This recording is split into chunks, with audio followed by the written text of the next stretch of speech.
Have you ever felt like you were thinking your own thoughts, but somehow they didn't feel fully yours? Like your reactions, your doubts, even your dreams weren't truly coming from you, but from somewhere deeper, quieter, older. That's because when something's controlling your mind, it doesn't come with chains.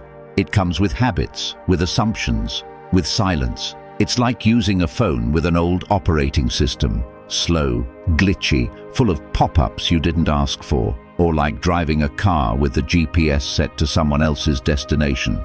You're in motion, but you're not headed where you want to go. Just like the outdated software and the misdirected GPS, your mind can be steered by things you never agreed to, but still obey. And the scariest part? You usually don't even notice it, because while you believe you're in control, certain forces are already choosing for you, how you feel, how you act, and how small you allow yourself to be. So what are the 8 things that are secretly controlling your mind, and how do you take your power back? Stick around until the end, because the last one is something even the strongest minds often miss. Let's dive in. Number 1, the opinions of others. Let's talk about something that controls more people than they realize, the opinions of others. Whether you admit it or not, other people's judgments have a way of sneaking into your mind. You start to second-guess your choices, not because you're unsure, but because you're wondering how it might look. You hold back an idea because you're afraid it'll sound stupid. You dress a certain way, speak a certain way, even live a certain way, not from your own truth, but from their expectations. And the worst part, most of the time, you don't even notice it's happening. Here's the truth. We're raised in a world that teaches us to measure ourselves by external validation. From the moment we're young, we're rewarded for being accepted, for fitting in, for being liked. But slowly, that conditioning turns into a cage. You stop acting from instinct and start performing for approval. You don't chase your goals, you chase their permission. And that's how other people start to control your mind, without lifting a finger. Their voices live rent-free in your head, guiding your decisions long after they've spoken. This is where Stoic psychology comes in. Epictetus said, "If you want to improve, be content to be thought foolish and stupid." Let that sink in. Real growth, authentic, personal growth, requires the willingness to look wrong in the eyes of others. It means doing what's right for you, even if people don't get it. It means being okay with raised eyebrows, side comments, and silence. Because the moment you trade your inner peace for external validation, you've already lost control of your life. Let me share a story. A woman I know, let's call her Rachel, was incredibly talented at photography. It lit her up, gave her energy, made her feel alive. But every time she thought about turning it into a full-time business, she hesitated. Why? Because her friends and family constantly reminded her that it wasn't practical. They pushed her toward a corporate job, something with a real future. So she followed the script, but inside she felt empty. Until one day she decided to listen to her own voice. She quit the job, launched her photography brand, and started building a life on her terms. And the same people who once doubted her, eventually they started praising her courage. But by then, Rachel didn't need their praise. She had already reclaimed her power. So how do you break free from the opinions of others? First, become aware. Ask yourself, is this decision coming from me or from someone else's voice in my head? Second, practice discomfort. Let people misunderstand you without rushing to explain. And finally, build your inner compass. Trust it, because the world will always have opinions, but only you have to live with your choices. At the end of the day, the opinions of others only control you when you give them power. And the moment you stop performing for them, you finally start living for you. Number 2, your past mistakes. Let's talk about one of the quietest, most powerful things that secretly controls your mind, your past mistakes. You tell yourself you've moved on, you tell others you've let it go, but deep down, those old failures still whisper in the back of your mind. They shape your confidence. They make you hesitate when you want to take a risk. They affect how much you trust, how much you speak up, how much you believe in your own worth. And most of the time, you don't even realize how much influence they still hold over you. Here's the truth. Your past may be behind you, but if you keep carrying it with you, it controls you. A wrong decision from years ago, a relationship that ended badly, a time you failed in front of people who mattered. Maybe you forgave others, maybe you've even forgiven yourself, but the impact lingers. You play it safe because you don't want to feel that shame again. You stay quiet because you remember what happened the last time you tried. And without realizing it, your past keeps replaying itself in the present, holding your mind hostage without making a sound. This is where Stoic psychology steps in. Seneca once said, "Don't stumble over something behind you." That one line holds so much power, because what's behind you no longer exists, not unless you keep dragging it into your future. The Stoics believed that true peace comes when you stop letting things outside your control, especially things that are already over, define who you are now. The past has one job: to teach you. That's it. Once the lesson is learned, the weight should be dropped. Let me share a story. A man I know, let's call him Kevin, was once fired from a job he really cared about. It crushed him. He lost his confidence, and even though he eventually found another job, that moment stayed with him. He never spoke up in meetings. He never volunteered for leadership roles. He was smart, talented, and respected, but still played small. Why? Because deep down, that past mistake still lived in his mind. It controlled how far he believed he could go. And it wasn't until he had a conversation with a mentor, someone who told him, "You're not the man you were back then," that Kevin realized something. He'd allowed one old failure to define every new opportunity. So how do you stop your past from controlling your mind? First, recognize where it's still showing up. Is it making you doubt yourself? Is it stopping you from applying, asking, trying? Second, forgive your former self.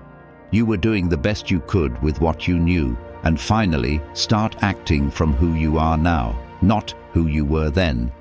At the end of the day, your past is a chapter, not the whole book. If you're still stumbling over it, it means you're trying to carry something that's already done. Let it go. Because peace doesn't live in memory, it lives in your next decision. If you found this valuable, hit like and subscribe for more powerful insights.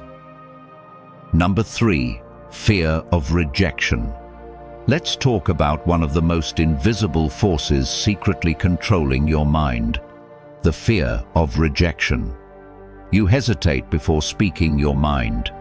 You second-guess your talents, your dreams, your worth, not because you're unsure of your ability, but because you're afraid you won't be accepted. You play it safe, not out of humility, but out of fear. And slowly, without even realizing it, you start shrinking your voice, dimming your light, and calling it being realistic or humble. But deep down, you know it's something else. It's the fear that if you show up fully, someone might say, "You're not good enough." Here's the truth. Fear of rejection doesn't just stop you from being bold, it convinces you to stay invisible. It doesn't always scream in your face. Sometimes it sounds like, "Maybe now's not the right time," or "Let someone else go first," or even worse, "What if they laugh at me?" It masks itself as caution, patience, humility, but underneath it all, it's fear. And when fear becomes the filter for your decisions, it quietly steals your life, one opportunity at a time. This is where Stoic wisdom becomes powerful. Marcus Aurelius once wrote, "It is not death that a man should fear, but never beginning to live." And what stops most people from truly living? Rejection. Not just from others, but from the fear that they'll never measure up. But the Stoics understood something modern minds often forget. Other people's approval is not a requirement for a meaningful life. You were not born to be liked. You were born to be real, to grow, to speak, to act, to live. Let me share a story. A woman I know, let's call her Amanda, was a gifted writer. But for years, she never shared a single piece of her work publicly. She told herself she was still improving. But the truth? She was terrified. What if people criticized her? What if they didn't get it? What if they rejected what she poured her heart into? So she kept her work in journals, tucked away from the world. Until one day, she submitted a short piece to a local contest, quietly, anonymously. It won. But more importantly, she learned something far greater than recognition. Rejection wasn't the enemy. Silence was. She realized that all those years she wasn't protecting herself from rejection, she was keeping herself from living. So, how do you break free from the fear of rejection? First, acknowledge it. Don't sugarcoat it or hide it behind excuses. Second, do it afraid. Speak up even if your voice shakes. Share even if no one claps. And finally, remind yourself daily, the people who reject you can only take what you give them power over. Your voice, your light, your path, that belongs to you. At the end of the day, rejection isn't what holds you back. It's the fear of it. But the moment you stop living for their approval, you start living for something real. And that's when your life truly begins. Number 4, unspoken expectations. Let's talk about one of the most invisible chains that secretly controls your mind. Unspoken expectations. These aren't rules you agreed to. They're roles handed to you by society, by culture, by family. Maybe no one ever said them out loud, but you felt them anyway. Be successful, but not too proud. Be responsible, but not too ambitious. Be helpful, but never say no. And slowly, without noticing, you start living by a script you never wrote. You wake up chasing dreams that aren't yours. You follow paths that don't excite you. And when you pause to ask, "Why am I doing this?" you don't even know. Here's the truth. You carry weights placed by others without ever asking if they belong to you. You're told to be the good son, the strong one, the peacemaker, the provider, the perfect daughter, the one who never complains. And even when it crushes your spirit, you keep performing, not because you love it, but because you feel like you owe it to someone. But what if you didn't? What if the roles you're trying to fulfill were never meant for you in the first place? This is where Stoic wisdom cuts through the noise. Epictetus once said, "Freedom is the only worthy goal in life. It is won by disregarding things that lie beyond our control." And nothing is more out of your control than someone else's expectations. You didn't choose where you were born. You didn't choose your family's beliefs. You didn't choose what society values. But here's what you can choose: whether you continue to carry those invisible weights or whether you finally set them down and start walking your own path. Let me tell you about someone. Let's call him Daniel. Daniel grew up in a family where success meant one thing: becoming a doctor. He was smart, disciplined, and capable. But deep down, he loved architecture, drawing buildings, thinking in design.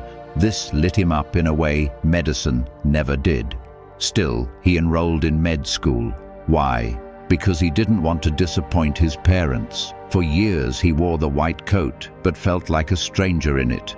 Until one day, he couldn't do it anymore. He quit, went back to school, and started over. It was terrifying. People called him reckless, but for the first time, Daniel was building something he actually believed in, his life, on his terms. So, how do you free yourself from unspoken expectations? First, name them. Write down the roles you feel pressured to play, and ask yourself, who benefits from this? Second, separate love from obligation. You can honor your family without sacrificing your truth. And finally, choose your path consciously. Don't inherit a life, build one. At the end of the day, you don't owe anyone your silence, your dreams, or your authenticity. The world may hand you roles, but freedom begins when you stop playing them. That's when you finally start living on your own terms. If you've watched the video this far, don't forget to leave a comment with a thank God and give it a like if you enjoyed the content.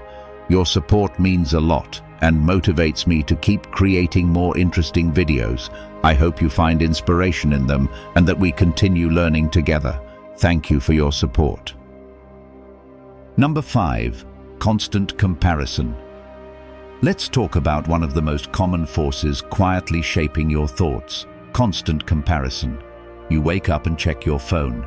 Someone bought a new car, someone else got promoted, another just got engaged, traveled to another country, launched a business, hit a fitness goal. Suddenly, your own life, just minutes ago full of potential, feels small, dull, not enough. You start measuring your reality against someone else's highlight reel.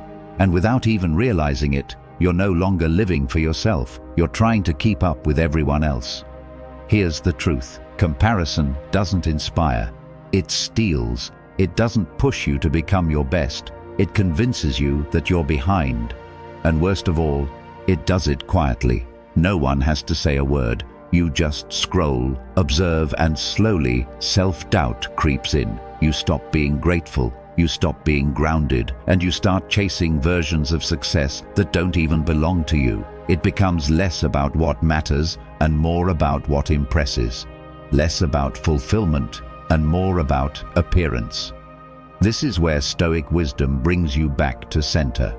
Marcus Aurelius once said, "Don't compare yourself to others. Compare yourself to who you were yesterday." That's it. That's the anchor. Because no matter how polished someone else's life looks on the outside, you don't know their battles, their regrets, their quiet breakdowns. You don't see the full picture, only the parts they've chosen to share. And yet, you measure your messy, human, honest life against their curated image. No wonder peace slips away. Let me share a story. A woman I know, let's call her Lindsay, was building a business from scratch. She was doing well, slowly, steadily, with purpose. But every time she opened social media, she saw peers hitting 6 figures, selling out products, getting featured in major publications. And even though she was growing, she began to feel like a failure, like she was behind, like she wasn't doing enough.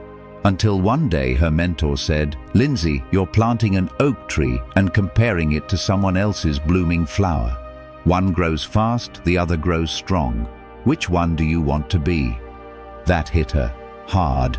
And from that day on, she stopped measuring her worth by someone else's timeline and started celebrating her own. So how do you break free from constant comparison? First, limit the noise.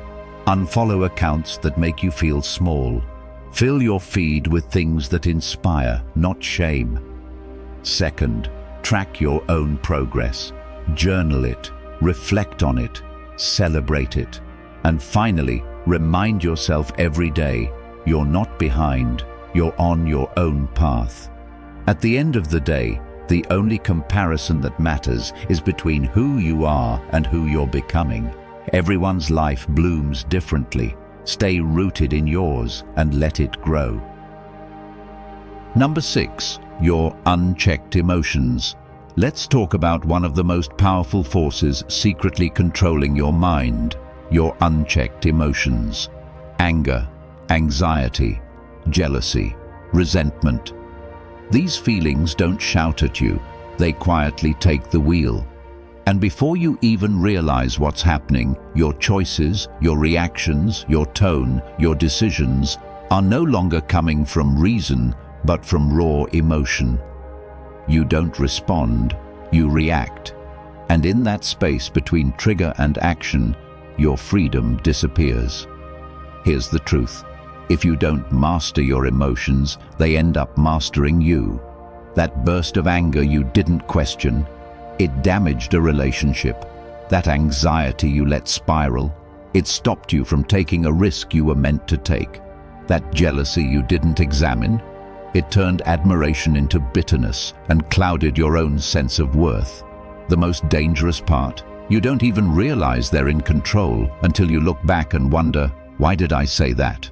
Or, why didn't I act when I had the chance? That's the cost of emotional autopilot. This is where Stoic psychology cuts deep. Epictetus said, "No man is free who is not master of himself." And that includes mastering your emotions, not by suppressing them, but by understanding them. The Stoics never said, "Don't feel." They said, "Don't be ruled." Anger may show up, but you don't have to act from it. Fear may visit, but it doesn't get to make your decisions. Emotion is part of being human. But wisdom comes when you pause long enough to ask, is this feeling useful or is it using me? Let me tell you about someone. Let's call him Tyler. Tyler was smart, driven, capable, but he had a temper. At work, the smallest frustration would set him off. An overlooked email, a late reply, a missed detail. He justified it as being passionate. But over time, his co-workers started avoiding him. Promotions passed him by. He didn't realize that his unchecked emotions were quietly closing doors. One day, a mentor sat him down and said, "Tyler, you're not losing because you're not skilled. You're losing because you can't stay calm." That conversation changed everything. Tyler began journaling, reflecting, breathing before reacting. It wasn't easy, but it was transformative, because once he took back control from his emotions, everything else began to change. So how do you start mastering your emotions? First, slow down. Don't react immediately. Create space to think. Second, observe without judgment. Ask yourself, what am I feeling and why? Third, train your mind like you'd train a muscle. Meditation, journaling, even a simple walk, these are tools that help you stay grounded when the storm hits. At the end of the day, your emotions are powerful, but they're not your enemy. They only become dangerous when they're left unchecked. Master them, and you begin to master your life, because nothing controls the mind more silently and more completely than a feeling left unexamined. If you found this valuable, hit like and subscribe for more powerful insights. Number 7, the desire for control. Let's talk about one of the most deceptive forces secretly controlling your mind, the desire for control. It sounds like a strength at first. You want things organized, planned, predictable. You want to manage outcomes, shape every detail, eliminate uncertainty. But slowly, without realizing it, your need for control begins to control you. You get stressed when plans shift. You get anxious when people don't behave the way you expect. You overthink every small decision, trying to avoid any surprise, any risk. And in the process, peace slips away. Here's the truth. Ironically, the more you try to control everything, the less control you actually have. Because life doesn't bend to your plans. People are unpredictable. Events unfold without asking for your permission. And yet, the more tightly you grip, the more exhausted you become. You spend your energy obsessing over the future, fixing the past, micromanaging the present, while completely missing the moment you're in. And what's the result? Constant pressure, emotional fatigue, a mind that never rests. This is where Stoic wisdom becomes a lifeline. Epictetus once said, "Man is disturbed not by things, but by the view he takes of them." What does that mean? It means it's not what happens that causes suffering, it's how you perceive it. The desire to control is rooted in fear. Fear of discomfort, fear of failure, fear of chaos. But the Stoics taught that true peace comes not from controlling the external, but from mastering the internal. You can't control outcomes, but you can control your attitude. You can't dictate how others act, but you can choose how you respond. Let me share a story. A man I know, let's call him Brian, was a planner by nature. His calendar was color-coded. His goals were written, broken down, and time-stamped. But the more he tried to control every detail, the more rigid and miserable he became. If traffic made him late, it ruined his day. If someone changed a meeting last minute, he took it personally. He thought control would give him peace, but all it gave him was stress. Until one day, after a particularly frustrating week, Brian tried something different. He let go. Not entirely, but just enough. He focused on doing his best and allowed space for life to happen. And slowly he realized, peace doesn't come from controlling everything. It comes from trusting yourself to handle whatever happens. So how do you release the grip of control? First, identify what's truly in your hands and what's not. Focus your energy only on the part that's yours. Second, expect change. Plan, yes, but stay flexible. And third, reframe uncertainty. Instead of fearing what you can't predict, view it as a chance to grow. At the end of the day, life will never fully obey your script. But the less you try to force it, the more peace you find within it. Because sometimes the greatest control you'll ever have is the power to let go. Number 8. The fear of uncertainty. Let's talk about one of the quietest forces secretly controlling your mind, the fear of uncertainty. It's the reason you delay making decisions, the reason you stay in situations that no longer serve you, the reason you spend nights overthinking every path, every risk, every what if. You tell yourself you're being careful, logical, responsible, but deep down, what you're really doing is clinging to comfort, because comfort feels safe. And uncertainty? It feels like stepping into darkness without a flashlight. Here's the truth. You cling to false stability just to avoid the unknown, but growth only lives outside your comfort. Every time you stay where you no longer belong, whether it's a job, a relationship, or a version of yourself, you trade progress for predictability. You convince yourself that not deciding is safer, that hesitation is protection. But what you're really doing is avoiding the discomfort that comes with change. And the longer you wait, the heavier the fear becomes, until it shapes your mindset, limits your courage, and blocks your path forward. This is where Stoic psychology brings clarity. Epictetus said, "Don't hope that events will turn out the way you want. Welcome events in whichever way they happen." In other words, stop needing the future to be certain. Stop needing things to go according to plan.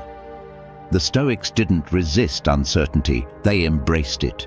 Because they knew the only thing worse than the unknown is letting fear of it run your life. The world is unpredictable, people will change, plans will fail, and yet you can still find peace, not in certainty, but in resilience. Let me share a story. A woman I know, let's call her Jessica, had always dreamed of starting her own business. She had the idea, the skills, even some savings. But for years, she stayed at a job that drained her. Not because she loved it, but because it was secure. Every time she thought about leaving, her mind flooded with fear. What if it fails? What if I regret it? What if I lose everything? So she waited and waited. Until one day she realized the fear of staying stuck had become greater than the fear of starting. That was the shift. She finally took the leap. And while it wasn't easy, it was hers. She learned more in 6 months of uncertainty than she had in 6 years of safety.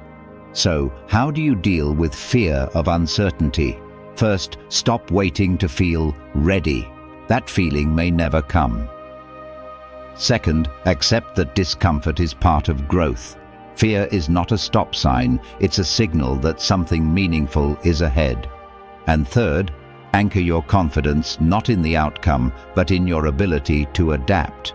At the end of the day, life will always be uncertain.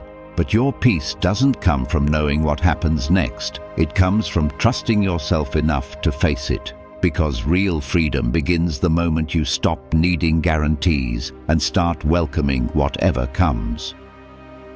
If you believe this video can help others, give it a like.